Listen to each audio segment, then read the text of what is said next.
Good morning all of you students. तो कल आप सभी ने बहुत सी अभिक्रियाएं पढ़ी हुई थी। इसके लास्ट हेडिंग थी अपनी उदासीनीकरण अभिक्रिया। तो उदासीनीकरण अभिक्रिया क्या कहलाती है? जब अम्ल तथा क्षार जलीय विलयन में अभिक्रिया करते हैं तो लवण तथा जल प्राप्त होता है। इस अभिक्रिया को उदासीनीकरण अभिक्रिया कहते हैं। जब अम्ल तथा क्षार जलीय विलयन में अभिक्रिया करते हैं तो लवण तथा जल प्राप्त होता है। इस अभिक्रिया को क्या बोलेंगे? उदासीनीकरण अभिक्रिया। लवण तथा जल प्राप्त होता है, इस अभिक्रिया को उदासीनीकरण अभिक्रिया बोलेंगे। जैसे NaOH और HCl, यहाँ से Na लिया और यहाँ से Cl लिया तो क्या प्राप्त हुआ? NaCl। एंड बचा हुआ पार्ट क्या है? यहाँ पर बचा हुआ पार्ट है H और बचा हुआ पार्ट है OH और यहाँ पे है H। तो ये जो बचा हुआ पार्ट है इसको अपन जब मिलाएंगे तो H2O प्राप्त होगा, H2O। क्लियर है? देन आगे बढ़ते हैं। अब आएंगे ऊष्माक्षेपी अभिक्रिया। ऊष्माक्षेपी अभिक्रिया क्या कहलाती है? वे रासायनिक अभिक्रिया जिनके फलस्वरूप ऊष्मा उत्सर्जित होती है, ऊष्माक्षेपी अभिक्रिया कहलाती है।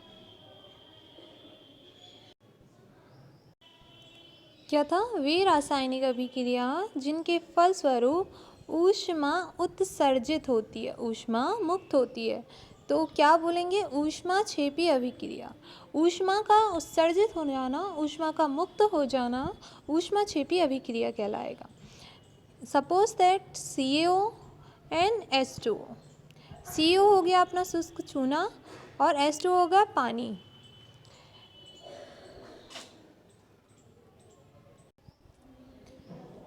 CaO शुष्क चूना एंड H2O जल। यहाँ से Ca और यहाँ से H2O में से OH लिया तो क्या आया? CaOH का होल ट्वाइस, बुझा चूना। प्लस में क्या हुआ? ऊष्मा, प्लस में ऊष्मा। तो ये कौन सी अभिक्रिया है? ये कहलाएगी ऊष्माक्षेपी अभिक्रिया। क्लियर है? देन आगे बढ़ते हैं।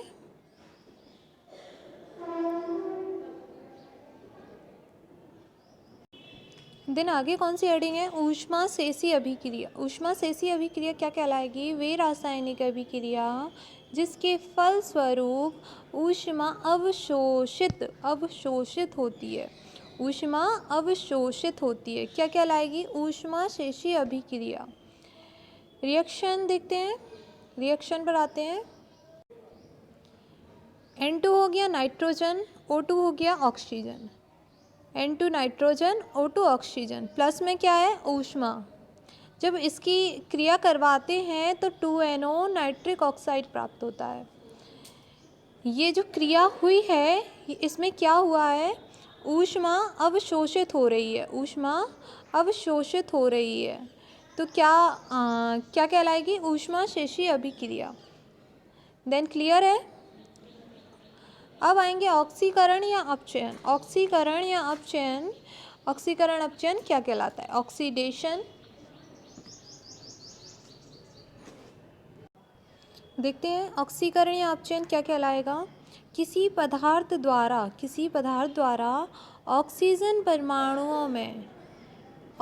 परमाणुओं को ग्रहण करने और हाइड्रोजन परमाणुओं को त्याग करने, ऑक्सीजन परमाणुओं को ग्रहण करने और हाइड्रोजन परमाणुओं को त्याग करने की प्रक्रिया जो होगी उसको क्या बोलेंगे? ऑक्सीकरण या अपचयन। उसको बोलेंगे ऑक्सीकरण या अपचयन। क्लियर है? रिएक्शन देखते हैं। देखिए, ये हो गया कार्बन और ये हो गया ऑक्सीजन।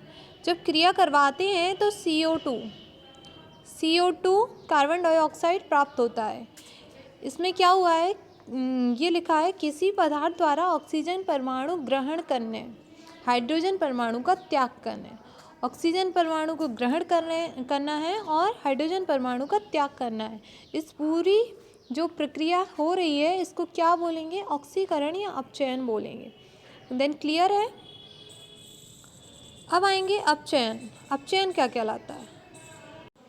देखते हैं अपचयन में क्या होता है। किसी पदार्थ द्वारा हाइड्रोजन परमाणु ग्रहण करने या ऑक्सीजन परमाणु का त्याग करने, ऑक्सीजन परमाणु का त्याग करने की प्रक्रिया को अपचयन कहते हैं। क्या कहते हैं? अपचयन कहते हैं।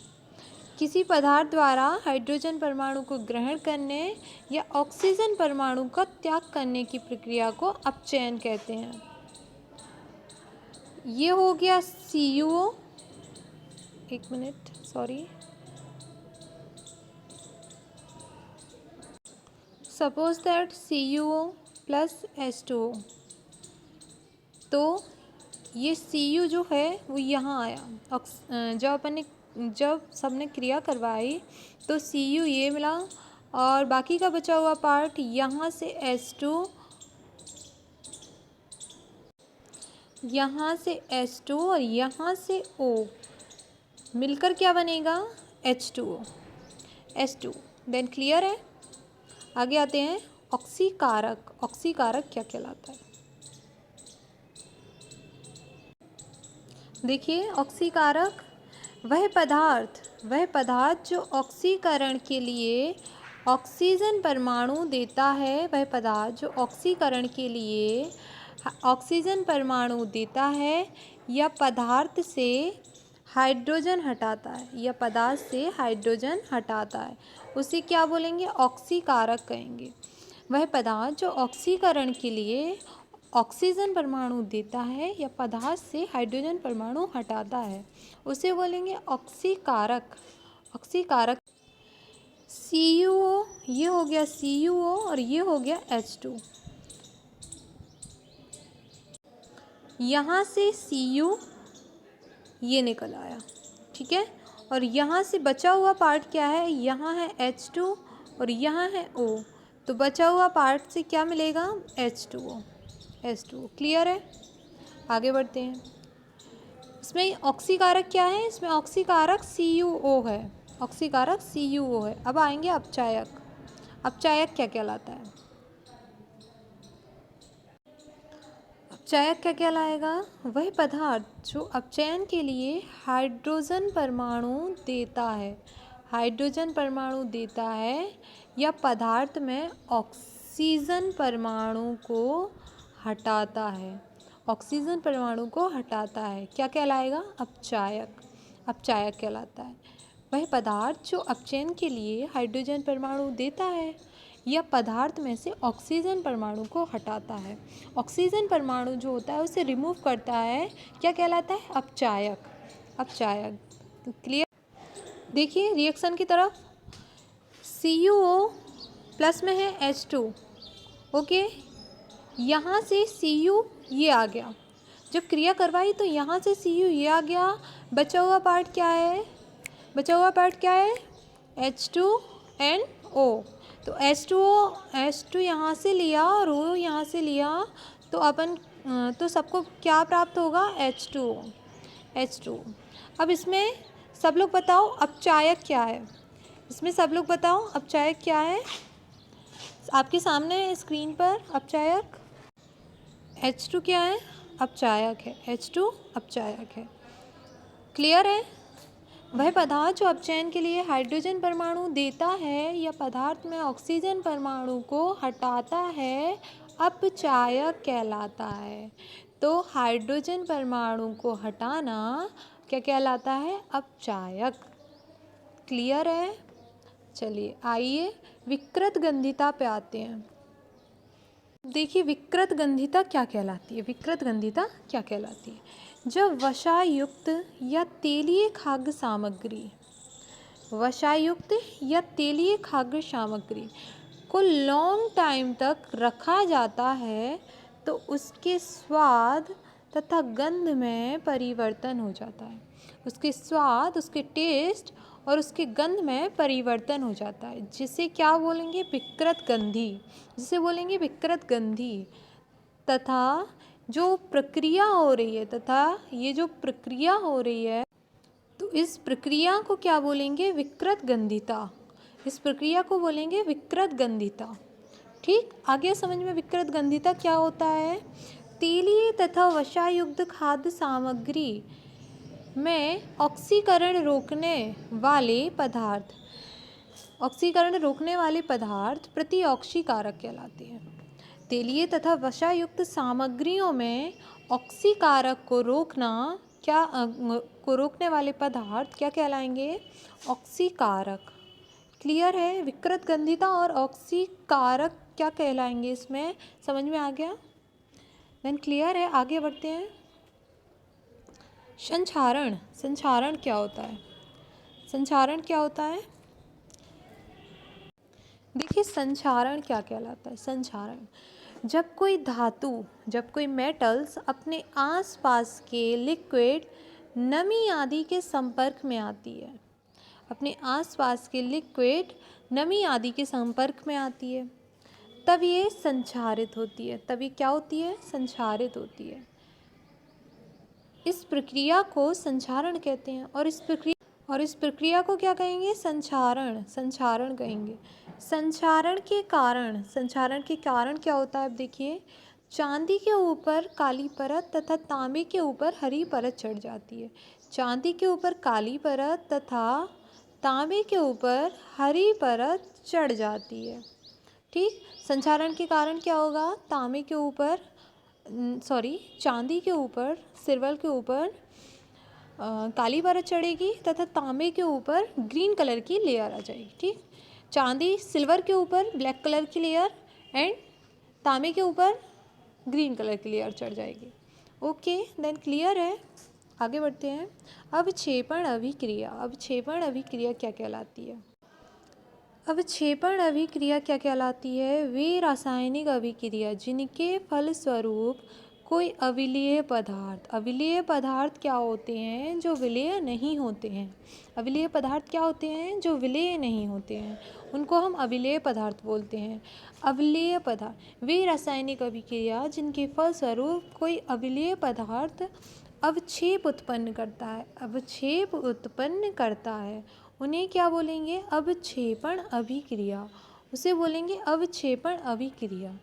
तथा अविलेय पदार्थ अवक्षेप कहलाता है। और जो अविलेय पदार्थ होगा, जो अविलेय पदार्थ होगा वो क्या कहलाएगा? अवक्षेप। अविलेय पदार्थ अवक्षेप कहलाएगा। तो वे रासायनिक अभिक्रिया जिनके फलस्वरूप कोई अविलेय पदार्थ अवक्षेप उत्पन्न करता है, उन्हें अवक्षेपण अभिक्रिया कहेंगे।